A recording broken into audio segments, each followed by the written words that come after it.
নমস্কার বন্ধুরা, আজ আমরা আলোচনা করব ক্লাস 5 রায়মার্টিন কোশ্চেন ব্যাংকের ইংরাজি থেকে 2 নম্বর স্কুলের প্রশ্ন উত্তর নিয়ে। তো চলো ভিডিওটি শুরু করা যাক। প্রথমে আছে দেখো reading skill seen, read the following text carefully and answer the question given below. অর্থাৎ নিচে দেওয়া টেক্সটটি আমাদের ভালো করে পড়তে হবে, তারপর নিচের এই প্রশ্নগুলির উত্তর করতে হবে। তো প্রথমে আমরা টেক্সটটির ভালো করে একটু পড়ে নিই। দেখো, তোমাদের বোঝার সুবিধার্থে আমি প্রত্যেকটি লাইনের উচ্চারণ এবং বাংলা মানে করে দিয়েছি। On the far bank of the river, a big crocodile lived with his wife. নদীর দূরবর্তী তীরে একটি বড় কুমির তার স্ত্রীর সাথে বাস করত। One day he noticed the monkey crossing the river in his unique way. একদিন সে দেখল বানরটি তার এক অদ্ভুত বা অনন্য উপায়ে নদী পার হচ্ছে। He told his wife, "Did you see him? Let's catch him tomorrow." সে তার স্ত্রীকে বলল, তুমি কি ওকে দেখেছো? চলো কাল ওকে ধরি। Next morning however the crocodile found that catching the monkey was not easy. পরের দিন সকালে অবশ্য কুমিরটি দেখল যে বানরটিকে ধরা সহজ নয়। The monkey landed on the rock and in a flash jumped off onto the island. বানরটি পাথরের উপর নামলো এবং এক নিমেষে লাফ দিয়ে দ্বীপে চলে গেল। Hiding behind the rock the crocodile could only watch him. পাথরের আড়ালে লুকিয়ে কুমিরটি কেবল তাকে দেখতেই পারল। He returned home without his catch. সে শিকার ছাড়াই বাড়ি ফিরে এলো। Days went by. দিন কাটতে লাগলো। The crocodile thought of many plans to catch the monkey but nothing worked. কুমিরটি বানরটিকে ধরার অনেক পরিকল্পনা করলো, কিন্তু কোনোটি কাজে এলো না। The monkey always escaped from his clutches. অর্থাৎ বানরটি সবসময় তার কবল থেকে পালিয়ে যেত। One day his wife said, "You have failed to catch the monkey, but I really want to taste his sweet flesh." একদিন তার স্ত্রী বলল, তুমি বানরটিকে ধরতে ব্যর্থ হয়েছ, কিন্তু আমি সত্যি তার মিষ্টি মাংসের স্বাদ নিতে চাই। So this time you must follow my plan. তাই এবার তোমাকে অবশ্যই আমার পরিকল্পনা মানতে হবে। The crocodile said, right, tell me the plan then. কুমিরটি বলল, ঠিক আছে, তাহলে পরিকল্পনাটি বলো। এখন আমরা প্রশ্নগুলির উত্তর করে নেব। প্রথমে আছে দেখো অ্যান্সার দ্য ফলোইং কোশ্চেন, নিচে প্রশ্নগুলোর উত্তর দিতে বলেছে। প্রথম প্রশ্ন আছে, how did the monkey cross the river. বানরটি কিভাবে নদী পার হতো? উত্তর হবে, the monkey crossed the river in a unique way by landing on a rock and jumped off onto the island. বানরটি একটি পাথরের উপর নেমে এবং সেখান থেকে দ্বীপে লাফ দিয়ে এক অনন্য উপায়ে নদী পার হতো। নেক্সট প্রশ্ন আছে দেখো, what did the crocodile notice. কুমিরটি কি লক্ষ্য করেছিল? উত্তর হবে, the crocodile noticed the monkey crossing the river in his unique way. কুমিরটি লক্ষ্য করেছিল যে বানরটি তার অনন্য উপায়ে নদী পার হচ্ছে। নেক্সট আছে দেখো, where did the crocodile live. কুমিরটি কোথায় বাস করতো? উত্তর হবে, the crocodile lived on the far bank of the river with his wife. অথচ কুমিরটি তার স্ত্রীর সাথে নদীর দূরবর্তী তীরে বাস করত। বিয়ের প্রশ্ন আছে দেখো,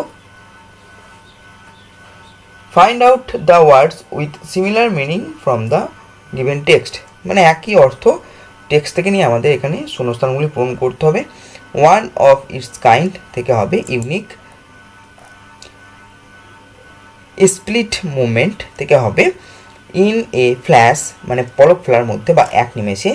এরপর আছে দেখো, টাইট গ্রিপ অর হোল্ড থেকে হবে ক্লাচেস, মানে মুষ্টি বা কবলে নেওয়া। এখন আমরা গ্রামার অ্যান্ড ভোকাবুলারি পার্টে চলে আসবো। তো প্রথমে আছে দেখো adverb, underline the adverb in the following sentences. নিচে দেওয়া সেন্টেন্সগুলির অ্যাডভার্বের নিচে দাগ দিতে বলেছে, তো দেখে নাও। I shall gladly do it. এরপর উত্তর হবে, she eagerly waited for the result. Eagerly মানে হচ্ছে আগ্রহের সাথে। We won the match yesterday. Come here. 3 নম্বর প্রশ্ন আছে দেখো, replace the underline word with their opposite from the list given below. অর্থাৎ যে সমস্ত শব্দগুলি নিচে আন্ডারলাইন করা আছে সেগুলির অপোজিট ওয়ার্ড লিখে আমাদেরকে সেন্টেন্সটি আবার লিখতে হবে। ঠিক আছে, দেখে নাও। Can you see the smell, এখানে স্মেলের নিচে আন্ডারলাইন দেওয়া আছে, মানে স্মেলের স্মলের নিচে আন্ডারলাইন দেওয়া আছে, তার মানে স্মলের অপোজিট ওয়ার্ড বা বিপরীত শব্দ লিখে আমাদের সেন্টেন্সটি আবার লিখতে হবে। তো স্মলের বিপরীত ওয়ার্ড হচ্ছে হিউজ। তাহলে আমরা আবার লিখবো সেন্টেন্সটা, can you see the huge tree. এরপরে দেখো, দিস মেডিসিন টেস্ট বিটার। তো বিটার মানে তেতো, তার বিপরীত শব্দ হচ্ছে sweet. This medicine taste sweet. C এর উত্তরটা দেখে নাও, অপোজিট ওয়ার্ড হবে difficult. Last year the English question paper was difficult. Sunita always feel nervous before an exam. I am carrying a heavy load. F এর উত্তর হবে the boy was straight hair. 4 নম্বর প্রশ্ন আছে, দেখো কারেক্ট ফর্মস অফ ভার্ব। শূন্যস্থানে correct ফর্মগুলো আমাদের লিখতে হবে, ভার্বের সঠিক ক্রিয়ার সঠিক রূপটি আমাদের লিখতে হবে। লাস্ট সানডে রেবা ভিজিটেড হবে, ঠিক আছে, ভিজিটেড দ্য জু, অর্থাৎ গত রবিবার রেবা চিড়িয়াখানায় গিয়েছিল। এরপর আছে Subir sang a patriotic song yesterday, অর্থাৎ সুবীর গতকাল একটা দেশাত্মবোধক গান গেয়েছিল। We go to school every day by bus, আমরা প্রতিদিন বাসে করে স্কুলে যাই। The boys enjoyed the football match yesterday, ছেলেরা গতকাল ফুটবল ম্যাচটি উপভোগ করেছিল।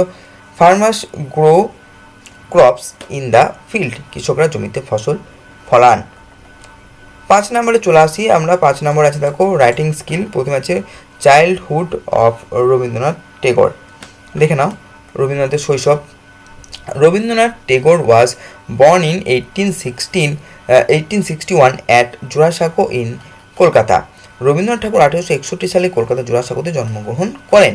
As a child he did not enjoy formal schooling at all, শিশু হিসেবে তিনি প্রথাগত স্কুলের শিক্ষা একদমই পছন্দ করতেন না। Instead of going to school he was thought at home by private tutors, স্কুলে যাওয়ার বদলে বাড়িতে গৃহশিক্ষকদের কাছে তার পড়াশুনো চলতো। His mathematics teacher was Aghor Babu who was very strict, তার অঙ্কের শিক্ষক ছিলেন অঘোরবাবু, যিনি খুব কড়া ছিলেন। Thus, his early life was shaped by homeschooling and his deep love for nature. এভাবেই তার শৈশব কেটেছিল ঘরোয়া শিক্ষা এবং প্রকৃতির প্রতি গভীর ভালোবাসার মধ্য দিয়ে।